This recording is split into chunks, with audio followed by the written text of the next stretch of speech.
I'm here at I'm here in Buenos Aires at LaBitConf, sitting with Lorenzo Rey, who is the CTO for Alta. Alta, who are building the Chivo Wallet in El Salvador. Lorenzo, you're originally from Venezuela. When did you leave? Yeah, well, I've been on and off for a while. We started the company in Venezuela in 2017 when the whole economic system collapsed. So it was a huge problem. Bitcoin was a major potential solution for the problem in Venezuela. Absolutely. A lot of people today in Venezuela use cryptocurrencies, Bitcoin, stablecoins for transactions. You were interested in Bitcoin native solutions. Why Bitcoin native? We started in 2017, and when I started, I was Bitcoin only. But as you know, in 2017, Lightning was not what it is today. I was in Venezuela when the system collapsed, and without Lightning being there, for a period of time, we did use altcoins because there were transactions that the fees, we couldn't make it. I had clients that were really struggling with $20 Bitcoin transactions back then. And so for specific use cases, we did use altcoins. However, we're very happy with the developments of Lightning. I was always very hopeful of the Lightning technology and where it is. And I'm very happy to be back on Bitcoin-only developments right now, especially in El Salvador. But why Bitcoin only? Well, Bitcoin is the most decentralized tech that's out there. And why is that important? Like, maybe Ethereum is sufficiently decentralized. Why do we need the most decentralized? That's a very good question. And I think it's obviously a spectrum. Obviously, when Bitcoin started, it was not as decentralized as it is right now. But for me, the most important thing is for me to know that there is not a committee who can change stuff.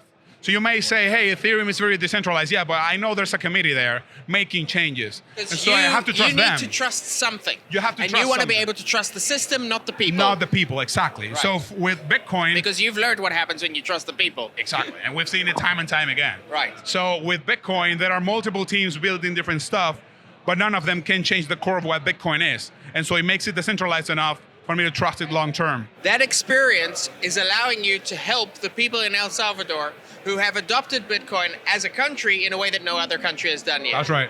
And so you are currently managing the development of the Chivo Wallet. And That's the Chivo right. Wallet is?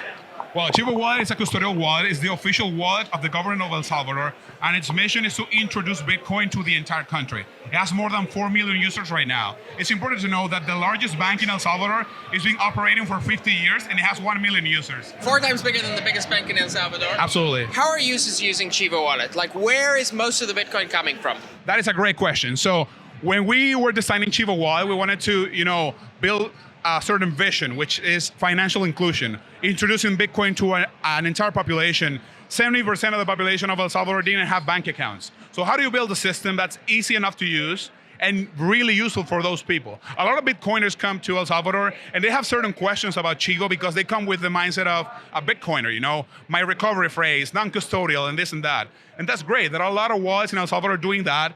And I don't think Chivo needs to compete with them. Chivo is there to introduce Bitcoin to the general population. Right. And so one of the killer features for Chivo, which is honestly, I would say the killer feature is the remittance feature. Yes. So around 30% of the economy in El Salvador is relying on remittances. And people had to do long lines. So just to be clear, remittance is people from El Salvador are outside. They're living in the US or Mexico or wherever.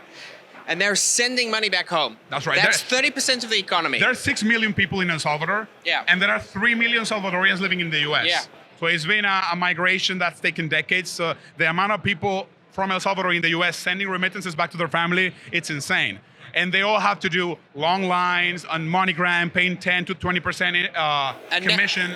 And so now instead of paying that commission, some of them are choosing Bitcoin, right? I would argue most of them. Because Yeah, because the killer feature here is that Chivo allows zero fee remittances directly using Bitcoin to the Chivo wallet of their family member in El Salvador. But the most important thing is that even though Bitcoin is used to send the remittance, the person on the other side doesn't necessarily have to receive in Bitcoin. They can have the automatic feature for auto convertibility, so they automatically get it in dollars. And so what percentage choose to auto convert?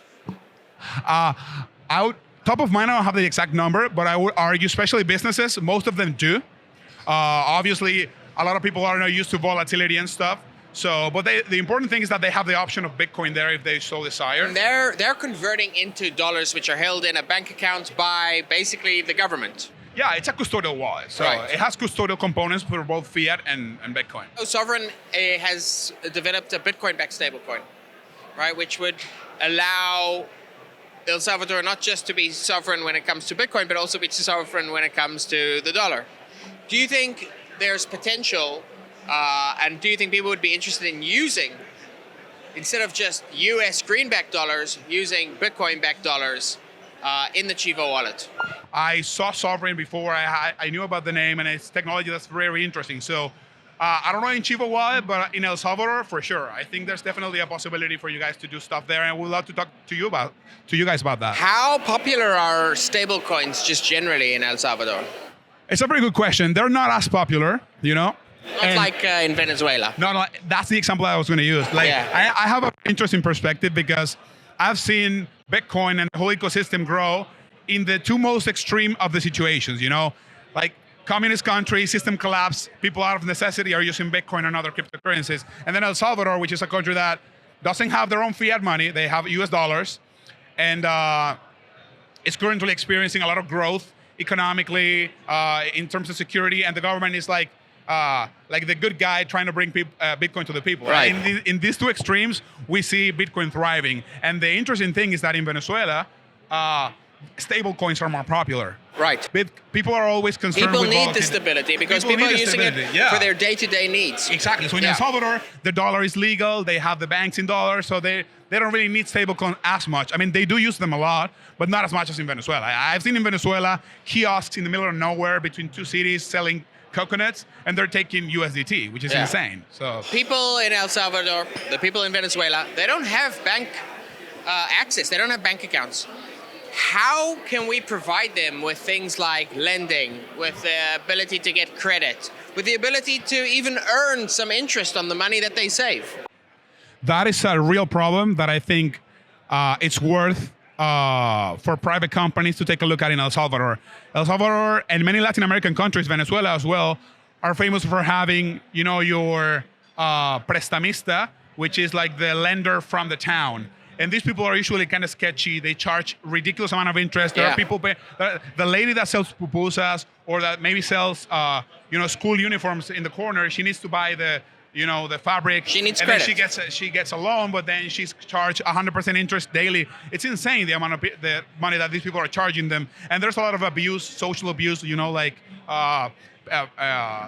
These lenders being really harsh to them, and they don't really have access to traditional institutional credit. So I think private companies coming into El Salvador and offering this type of services, especially Bitcoin-backed, will be a really amazing thing to see. Lorenzo, thank you very much for your time. Very nice Look to forward to talk to you, chatting man. so we can continue to build a world on Bitcoin. Absolutely, man. Thank you. Nice.